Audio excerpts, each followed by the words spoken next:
There we go, to the news segment of Better on Draft Podcast. It is the April Fool's edition. April 1st, 2022. Thank you so much for joining. Let's go around, see what everybody is drinking real quick. I am finishing up my Guinness Zero. I got a little bit left of the Athletic Woods Peak, and I'm going to crack open this first ride, which is from Athletic, extra dark with coffee, fair trade coffee at that. So you know it's good. Nick, what do you got? That doesn't necessarily mean it's good, Ken. I'm drinking the Live Oak Hefeweizen. Daniel. Still working on the Live Oak Bamberger. Surprised you didn't bring out the vodka for this second part. No, this stuff was good, so I thought I'd drink it. All right. Wendy, what do you got? So I just finished up my Live Oak Pills, and I have moved on to a Southern Grist Brewing Company Around the Horn, which is a sour ale brewed with lactose, funfetti cake mix, strawberry, blackberry, coconut, and vanilla. And I read all that because I know you guys love your adjuncts. Is that what you're going to be chugging when I play the Robert with the beer news? No. Oh, no. Okay. Worth a shot. I don't chug good beer. I mean, I guess good I mean, we're talking about funfetti batter in beer. I mean, and good. Yeah, I mean, he's got a point, Wendy. I don't know. It tastes delicious to me. I would like to thank our listener, Gary, for sending this to me, though. Wait, I want listener Gary to send me stuff. Yeah, wait, where's my beer? Gary? I'm kind of getting mad now. What the hell? Yeah. If you can't share it to everyone in the class, you can't bring enough for everyone in the class. Oh, baloney. Well, we've got the news segment going on right now. And you know what, Wendy, let's start with you. What do you want to talk about today? Well, considering that it is April Fool's Day, I thought we would go over to the other side of the pond and talk about the April Fool's prank that is creating all kinds of craziness over there. Apparently, there is a beer company called Beer that sent out a email and text messages to people saying that they won a lifetime of beer. Their flat card winner apparently is a subscription. When they went to the link, it said that they were signed up for a subscription and the code was April Fool's Day spelled backwards. But apparently it really signed them up for a subscription that cost them about $30 a month if they didn't cancel it. So people are kind of freaking out a little bit. And I was just wondering if anybody saw any fun April Fool's Day jokes today. There was a few of them locally. Sports-wise, I saw one about Steve Yzerman stepping down after the layoff of Al Sabatka. Like, that's the reason why he was stepping down as GM. But beer-wise, I didn't tag Dan, but I did call Dan out on our Facebook because Griffin Claw is going to be releasing their Screamin' Pumpkin in a week. I saw this. Pumpkin I couldn't ales figure out how April. to respond. I couldn't figure out how to respond without as myself. I was like, yeah, this ain't real. And people were like all excited. I don't know if you took a look at it. Oh, I didn't. I did not see people were actually excited thinking it was real. Oh my gosh. If you go to the what's that nice liquor store in Canton? Super Wine. If you love your pumpkin beers, all of their pumpkin beers are on discount right now. And I mean, some of them are on deep discount. I walked in there and I again, not drinking yet. And I've got plenty of beers to catch up on before I could even think about buying an old beer already. So I looked at it and I just kind of like chuckled and laughed at some of like the 6-packs for like $4.99 or, yeah, so I saw that. And then I also saw Dearborn Brewing is offering a 0 sugar, 0 calories, 0 carb, gluten and keto friendly, non-alcoholic drink. Is it water? It's water. Complete with like artisanal ice cubes. I did see one too. The brewery, we won't mention its name, did take the post down. I was hoping it was still going to be there.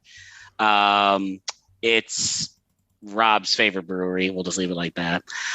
They decided to do a release, quote unquote, air quotes, of Crystal KBS, a clear version of KBS. I mean, what's the point of not saying their brewery name? Yeah, I know. KBS. I know. Crystal, why did they take down the post? I don't know. I was hoping it was still there. But if you look at the most recent post on their Facebook page, there's people actually asking about the deleted post now. It's like, okay, so the most recent one is like, I'm not going to mention the guy's name, but he's like, so no Crystal KBS post anymore. You figured out that was a horrible idea, or question mark. So. Yeah. I mean, it's a horrible idea to come up with more variants because all that stuff just sits on the shelf right now. That's not true. Man, everyone was drinking hazelnut KBS last night where I was at. It was over here in Michigan, Dan. I could go to Nick's, my local corner store, and I could get you a 3-year vert of CBS, every KBS, and every variant right off the shelf. So if those people want some beers, I will be glad to go buy it and send it to them for a price. But yeah, I wasn't being like hyperbolic, like, haha founders. I'm saying this stuff sits on our shelves. Yeah, I wonder why. I was really hoping I could find a picture of the bottle that they did. The Crystal, is this like Crystal Pepsi? But yeah, it's like Crystal Pepsi. Yeah. But yeah, unfortunately, they took that down at some point earlier this afternoon because it's not there anymore. But there's people clearly acknowledging that they clearly did it, and then it got deleted. So, I'm trying to see if I can find it anywhere, but I'm just in my 3 seconds of searching. Yeah, no, Google Images is not showing anything. Wonder if it's in the Michigan beer Reddit. What about you, Dan? Any Arizona breweries getting in on it? Nothing I came across, but I also forgot today was April 1st until you started talking about it. So honestly, completely slipped my mind. So I probably read a bunch of stuff I thought was real and then wasn't. It could be. Dan's rethinking life today. Yeah, I can't think of anything I actually saw that would be bad, but yeah. What about you, Wendy? Other than the English. So I didn't have time to go through anything on social media today, but I did see that there was a gas station in Wisconsin that posted about beer in a bag, and it was lining Kugel potato chips. And people were disappointed that wasn't a real thing too. So, Nick, you said Ope. What's up? Yeah, if you go to Dakby's Facebook page right now, it's there. It's basically a clear. It's a bottle of Crystal KBS. It's a clear bottle. It's white. It's clear. It's probably water. But it looks like Don't Drink Beer posted it. I'm bringing it up. If you guys aren't watching the video and you're watching on podcast, we appreciate it. But you can actually check us out over at youtube.com/betterondraft. But there's the transition. Crystal KBS. Yeah. Nice. It's quite interesting to say the least. I'd drink that. They should release it. Someone in the comments on Don't Drink Beer says proof they don't even see color.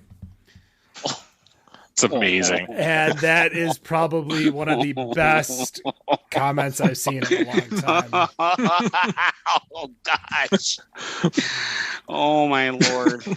Well, Dan, what's the article you wanted to chat about today? Yeah, so believe it or not, this is not an April Fool's. So I believe it's Old No Beverage Co. Launched Verde Absinthe Spirited Seltzer last month as an absinthe-based, ready-to-drink canned cocktail that the Rabun Gap, Georgia-based company believes is the first to market. Made in the distillery in Blue Ridge Mountains of North Georgia, the spirit-based seltzer combines local mineral water. One day I'll get that word out. with herbaceous elixir to create a 5% ABV ready-to-drink cocktail available in 12-ounce 4-packs. For anyone wary of the beverage due to the hallucinogenic reputation of the spirit, Old No founders say that those ingredients are a thing of the past, and the only real difference between absinthe and any other distilled spirit today is color is the coloration step, in which fresh herbs are used to add a distinct green color and a little more body. So, Ken, I believe you have drank absinthe with me before. I have. Correct me if I'm wrong. So my question to you guys is this something you would actually buy? When you think of absinthe, it's not something you're sitting around, drinking for a long time. Yes, you would pour it over ice to get that color. But is it something people are going to want to drink in like an RTD or a seltzer? I mean, you really do have to enjoy a black licorice flavor or like a fennel flavor in order to really enjoy absinthe. Is it something you guys think is something people would buy, or is this starting to jump the shark with everything people are starting to come out with? Nick's saying yes. Wendy, what do you think? Absolutely not. No. You It's won't not drink jumping it, shark. or People, it's not? no, I mean, absolutely not. I wouldn't drink it. Okay. So I have had absinthe, and I actually do like licorice, so you would think that I would like it more, but no, the reason that you drink absinthe is for that quick buzz, I think. It's not at all for taste. That's just my opinion. I mean, we do have a distiller here in Michigan that makes an absinthe. Long Road, I think Ann Arbor Distilling makes one too. I think everyone believes when they think absinthe, especially, in 2022, everyone that thinks absinthe, they're always going to go towards Euro Trip. Like that's the first thing that's going to go in their head. Yep, is the there you movie go. Euro Trip, the Green Fairy, the Wormwood. That's kind of what everyone thinks about when they think of absinthe and legal versus illegal, and why. For me, I feel like I'd probably look at it, and if there was like a single can, I might be like, you know what, I'd try it because I don't mind licorice flavor. And go from there, but I'm not going to be, going in and bringing it to the party and like being like, oh my gosh, look at this cool thing I found. It's just going to be like, I'll try it. And I don't know. I feel like that's my answer to a lot of these questions that like you guys bring up when we talk about these weird one-off type beverages. I'd be like, I'll try it. It's not going to kill me, I don't think. Yeah, try it once, but I can't imagine sitting around and just sipping on this and be like, yeah, look what I got. I got a 4-pack of this. A 4-pack would sit there for years because it'd be like the last thing I'd want to drink. I still would go for it. I'd be like, if I saw it at a bar, I'd 100% buy it. I'd probably think. I think that would be one of the drinks that I'd buy at a bar. As some type of, and I'm sure you could probably, I mean, it's just, if you mix like absinthe with like tonic water, like water down a shot of absinthe and add a little carbonation to it. But yeah, I don't know. That's the random brewery trip person. I'll try it. It sounds interesting. I mean, how many times have you gone to a brewery and you see, Wendy with your 8,000 adjuncts? Like, I'll try it. It's my impression of It's a fair point. Wendy, when she sees the vanilla, cinnamon, lug nut, What? Lug nut. motor oil. What? Where are you even sour. going with? I have no Well, that's idea. what they do with stouts these days. Like, you can't find a stout. It's got to have like everything you just mentioned plus 5 other things. Sorry, Wendy. I didn't mean to pick on you. I mean, I did That's mean okay. to, I don't but care. it just. I don't care. You can pick on me all you want. That I'll try it though is how I ended up trying the 10 bean soup beer at Brewery Becker, which was an interesting flavor. I won't lie. I don't know if I could drink a pint of it, but it was interesting. It tasted like 10 bean soup. See, that's the thing is I'd probably try that, especially because it's Brewery Becker, and I'm like, Well, you have to. All right, I'll see what's going on there, Matt. Nick, what article do you have? All right, I thought this was a April Fool's thing, and turns out it's not, because you can actually buy this thing. So Anheuser-Busch released a pea in a bush kit. Now, hold on one second. So they basically put this statement out, something about if you pee on trees and bushes, you're actually killing the tree, you're killing the bush. You're doing more harm than good. So what they decided to do and market, because I feel like this is right up the Budweiser lollipops that we talked about recently when the NCAA tournament started. They are marketing and selling on the Anheuser-Busch shop website a funnel that fits into a beer can. They're marketing it for Busch or Busch Light beer that you can put into the can, and then you can pee into it, and you can dispose of it later, so that way you're not harming the environment. And it comes not only with the funnel, but also comes with a little cleaning little thing, a bag, and a couple of caps that look like big bottle caps that you can cap the can, that says, "Do not drink if cap is sealed." Basically telling, don't drink this, this is urine. And you can get this from Anheuser-Busch for $20. Talk about the crazy marketing schemes to get people to buy your stuff. But there's a caveat to that.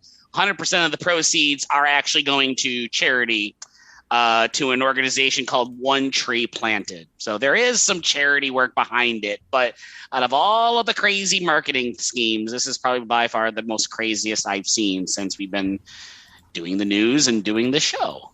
So it looks like a funnel that you would do to like do oil changes, like legit almost. They're just peeing into a funnel, basically. You're peeing into a funnel. Who's carrying this with them? I don't know, but I'm sure people like funnel. Campers. I don't know. It says on the side, "Save a tree, pee in a bush." That's BUSCH, the play on words. And it comes in a bag, has a little carbiner clip that you could clip onto your pants, and it's intended for hikers, and it's just, I don't know. So that is basically a branded shiwi. Wait, what's a shiwi? It's that funnel. Is that basically what that is? Stand and pee when they're hiking. Yeah. Oh my gosh. I am at a loss for words, because I'm looking at the website. Like, I thought you had gotten had. I thought so too. I'm like, I did not want to like bring this up, but it's on the Twitter page. It's got articles about it, and it even directs you to the Anheuser-Busch shop page, and you could get this for $20. And it's just, well, I know what Dan's getting for his birthday. Yo, I can't wait. I can't wait. Still walk around with it clipped to my pants like 24/7. So I'm ready. So Daniel, would you like it in black or would you like it in blue? Oh, it's getting blue so it sticks out so people can see it. Make sure everyone knows. Hey, Dan, what's that blue bag on your pants for? Yeah, it's just for me to pee in.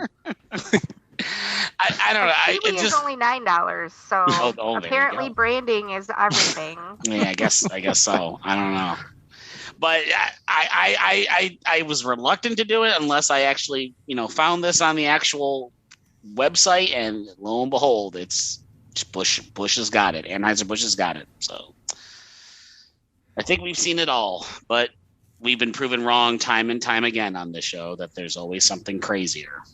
I thought the lollipops were one thing. Now this is obviously. I want to know how they're going to top this next year, because you obviously have to try to top it. Oh my God! It actually says sold out. Yeah, I'm sure people bought it. They're like, "Oh, look at this! Check it out, man! I can pee in a can now." Oh man! Oh, it looks like I didn't even realize, but it looks like Busch makes a puppy beer. Like a non-alcoholic beer for dogs. Is it by any chance Calm Your Dog? Because I'll be giving Boomer that. No, it's just called. Oh yeah, no, it doesn't have like CBD or anything in there. It just says dog brew, made for dogs. Interesting. That's crazy. Anyways, so the last thing I wanted to talk about, and I know this is a topic that Wendy had put on hers, but I'm going to steal it just because it's been a couple weeks and we haven't talked about it yet. And that is the freezing cold take that I had a few weeks ago of Stone Brewing actually winning their lawsuit against Molson Coors. This was back late last month. San Diego federal court ruled in favor of Stone Brewing in their contentious trademark battle with Molson Coors over their use of the word Stone on their Keystone Light brand beer. The lawsuit was filed 4 years ago. Wow, 4 years ago. And wrapped up in a 3-week trial today overseen by the U.S. District Judge Roger Benitez and an 8-person jury. NewSchoolBeer.com says Stone Brewing co-founder Greg Koch added, this is a historic day for Stone Brewing and the craft beer industry. Molson Coors threatened our heritage, but we stood up to that threat. They will put the key back in Keystone, ending their hostile 4-year co-op of the Stone name. Cheers to their legions of cheers to our legions of fans and supporters who believe in good that craft beer brings. This is your win too. The amount is not obviously the amount they asked for. I believe it is $57 million in damages. I don't know how they got that number. Obviously, it's a lot. But Dan, I mean, you were with me on this. Yeah. What are your thoughts? I'm glad this happened because, as you know, at least I ordered a Woot Stout last Wednesday or a week ago, this past Wednesday. I ordered it thinking it was a Keystone. Like, I'm so glad they're putting the key back into there because it really confused me. So I'm glad this actually happened. But in reality, I think it's kind of stupid, but good for them. I don't know. How much did you think you were paying that Keystone? I don't know. It was stupid. I almost poured it on the floor. I was like, this isn't Keystone Light, but spending in reality, I can't. 12-ounce pour. Yeah, it was like $10 on like an 8-ounce pour or something like that. But in reality, I can't believe they actually won this. But good for them, I guess. Did a jury decide it? I didn't catch if they did or not. That's eight-person jury. Yeah, I'm kind of surprised. So, well, good for them. I wonder if that kind of jury is like a 5v3, like whatever gets the most votes is the winner. Yeah, civils, it is majority. I've sat on, at least in Michigan, when I sat on a civil trial, it didn't have to be unanimous. So it's entirely possible. I am shocked. Obviously, I don't think this even saves Stone, though. Like, $53 million is not the amount of money that they need. This is probably going to allow them to be bought a lot easier. But it is, $57 million. I don't even know if you could. Half of that's probably going to go to all the legal fees. I'm sure. Fight. Yeah, I mean, good for that lawyer that picked up that case. Yeah. Going up against Molson Coors. Because they had more than one lawyer. Nick, what about you? What were you thinking? About the what were we talking about again? God damn it, Nick. You're fired. I know. No, what's the question again? No, we were talking about how Stone won the lawsuit against Keystone. Oh, yeah. No, Keystone needs to just stop.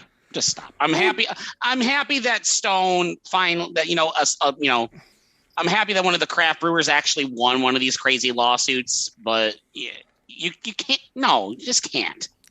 Keystone should have just avoided it at all costs. I mean, here's the thing is that we've talked about Stone suing other breweries that have Stone in their name.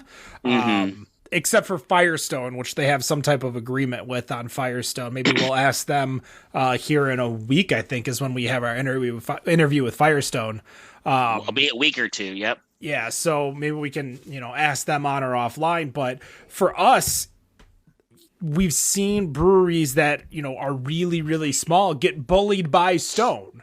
And Stone, that's kind of, in my mind, we want to look for the positivities. Like we heard about when we talked to Final Gravity about the whole, Final Gravity versus Original Gravity here in Michigan. But they dealt with it themselves and went on. But we've also heard, other small breweries going after other small breweries for the most mundane things. And I get it. Protecting your IP, sometimes you're stretching it a little too hard to protect it, in my opinion. Wendy, what do you think? I do have to agree with that. I think that obviously your battles have to be, you got to pick and choose your battles, what you're going to do. You shouldn't be fighting with other guys. You should be trying to work things out. I think in this case, I think they were in the right. It was blatant what they were trying to do, and that was proven. So I think that things came out the way it should have in that case, but I don't know. That's really all my opinion about it is. I mean, if Keystone was being shisty, I don't know, like, if people who drink Stone or want Stone were buying Keystone, like, I have a lot more questions for those people. Yep. That's not the point. The point is that they were trying to make their brands similar.